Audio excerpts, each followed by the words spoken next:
کیا آپ نے کبھی کھانے کے بعد محسوس کیا ہے کہ جیسے آپ کے سینے میں آگ لگ گئی ہو، جیسے کوئی چیز آپ کے گلے کی طرف چڑھ رہی ہو؟ جلن، بے چینی، نیند خراب، یہ صرف آپ کے ساتھ نہیں ہو رہا بلکہ دنیا بھر میں لاکھوں لوگ اس تکلیف سے گزر رہے ہیں۔ سینے کی جلن، تیزابیت، یہ خاموش مسائل نہ صرف تکلیف دہ ہیں بلکہ نظر انداز کیے جائیں تو خطرناک بھی بن سکتے ہیں۔ اکثر لوگ غلط طریقے اپناتے ہیں، کھانا چھوڑ دیتے ہیں، حد سے زیادہ دوائیں کھاتے ہیں یا پانی سے وقتی سکون لینے کی کوشش کرتے ہیں، مگر اصل حل شاید آپ نے کبھی سنا ہی نہ ہو۔ میں ہوں جنید جمیل اور آج کی اس ویڈیو میں ہم بات کریں گے تیز ترین اور قدرتی طریقہ جس سے آپ گھر بیٹھے سینے کی جلن، بدہضمی اور ایسڈ ریفلیکس سے نجات پا سکتے ہیں۔ اور ویڈیو کے آخر میں آپ کو بتاؤں گا کہ یہ مسئلہ ہوتا کیوں ہے،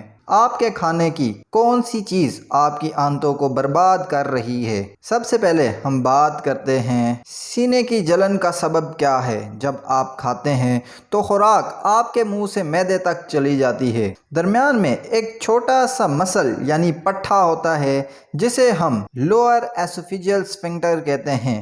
یہ پٹھا کھانے کو اندر جانے دیتا ہے اور پھر بند ہو جاتا ہے، لیکن جب یہ کمزور ہو جائے تو معدے کا تیزاب واپس گلے کی طرف چڑھتا ہے۔ یہی ایسڈ ریفلیکس ہے اور یہی وجہ ہے کہ کھانے کے بعد سینے میں جلن، کھٹی ڈکاریں آنا، گلے میں کڑواہٹ یا حتیٰ کہ سینے میں درد محسوس ہوتا ہے، بعض اوقات ہارٹ اٹیک جیسا۔ اب ہم بات کرتے ہیں ایسی عادتوں کے بارے میں جو اس حالت کو مزید خراب کرتی ہیں۔ سب سے پہلے زیادہ مقدار میں کھانا کھانا، اس سے معدے پر دباؤ پڑتا ہے اور تیزاب زیادہ اوپر آتا ہے۔ کھانے کے بعد فوراً لیٹ جانے سے بھی ایسڈ واپس اوپر کی طرف چڑھتا ہے۔ کافی، کولڈ ڈرنکس اور ترش چیزوں کا استعمال یہ معدے کی جھلی کو خراش دیتی ہیں اور لوئر ایسوفیجل اسفنکٹر کو کمزور کرتی ہیں۔ تنگ کپڑے پہننا، کمر پہ دباؤ ڈالنے سے ایسڈ اوپر کی طرف بڑھتا ہے۔ اور سب سے آخر میں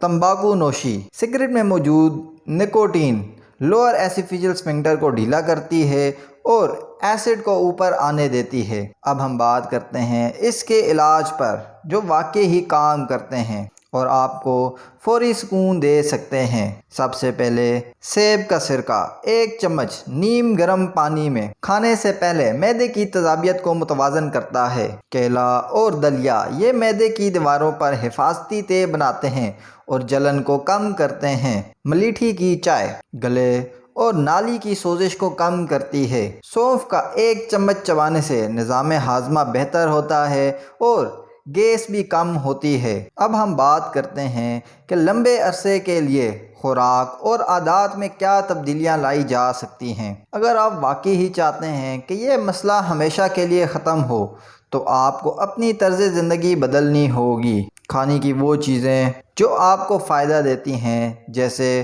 ادرک، سبز پتوں والی سبزیاں، ایلو ویرا کا جوس، ہول گرینز، چکن، مچھلی اور انڈے کی سفیدی وغیرہ ہیں، اور وہ چیزیں جن سے آپ کو بچنا چاہیے اور حد سے زیادہ استعمال کرنے سے پرہیز کرنی چاہیے، وہ ہیں ٹماٹر، مرچ مسالے والے کھانے، چاکلیٹ، لہسن، پیاز اور تلی ہوئی اشیاء۔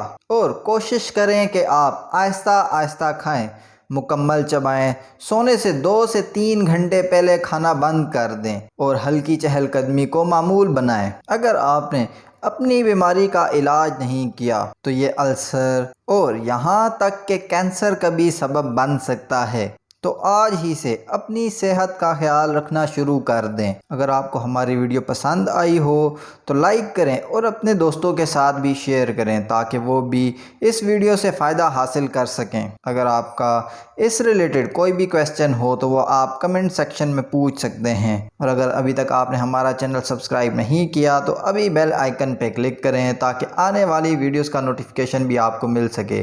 Thank you.